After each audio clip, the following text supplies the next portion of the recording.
ಇವತ್ತು ಮುಂಜಾನೆಯಿಂದ ಬಾಜುಕಿನ ಮನ್ಯಾಗಿನ ಗಂಡ ಹೆಂಡತಿ ಬರೇ ಜಗಳಾಡಕತ್ತಾರ. ಇದ್ರೊಳಗೆ ನನ್ನ ಕೈವಾಡ ಏನೂ ಇಲ್ಲ. ಮತ್ತು ನಿನ್ನೆ ಮನೆಗೆ ಬಂದು ಕೇಳಾಕತ್ತಿದ್ಲು, ಏನ್ರಿ ಅಕ್ಕ ಅವ್ರು ನಿಮ್ಮ ಮನ್ಯಾಗ ಎಷ್ಟು ಖುಷಿಯಿಂದ ಇರ್ತೀರಿ, ಎಷ್ಟು ನಗ್ತೀರಿ ನೀವು ನಿಮ್ಮ ಮನೆಯವರು, ಹೆಂಗ್ರಿ ಅಕ್ಕ ಅವ್ರ ಹೇಳ್ರಲ್ಲ ಒಂದಿಷ್ಟು ನಂಗೂ ಅಂತ ಕೇಳಾತಿದ್ಲ. ಅದಕ್ಕೆ ನಾನು ಪಾಪ ಇರ್ಲಿ ಬಿಡು ಇವತ್ತು ಹೇಳೇ ಬಿಡು ಸೀಕ್ರೆಟ್ ಅಂತ ಹೇಳಿದ್ನಿ. ನೋಡ್ವಾ, ನಾವಿಬ್ರು ಗಂಡ ಹೆಂಡತಿ ಜಗಳಾಡುವಾಗ ಕೈಯಾಗ ಲಟ್ಟುಗಣಿ ಹಿಡ್ಕೊಂಡಿರ್ತೀವಿ. ನಾನು ಅವ್ರಿಗೆ ಬೀಸ್ ಒಗದ್ನ್ಯಾ, ಅವ್ರಿಗೆ ಪೆಟ್ಟು ಹತ್ತ ನಾನು ನಗತೀನಿ, ಅವ್ರು ನನ್ನ ಬೀಸ್ ಒಗದ್ರ ನನಗ್ ಪೆಟ್ಟು ಹತ್ತ ಅವ್ರ ಕೊಕ್ ಕೊಕ್ ಅಂತ ನಗ್ತಾರ. ಇಷ್ಟ ಭಾಳ ಸರಳ ಐತಿ.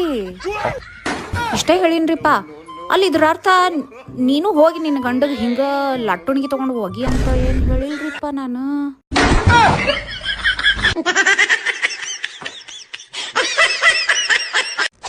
ಇವತ್ತು ಮುಂಜಾನೆಯಿಂದ ಬಾಜುಕಿನ ಮನ್ಯಾಗಿನ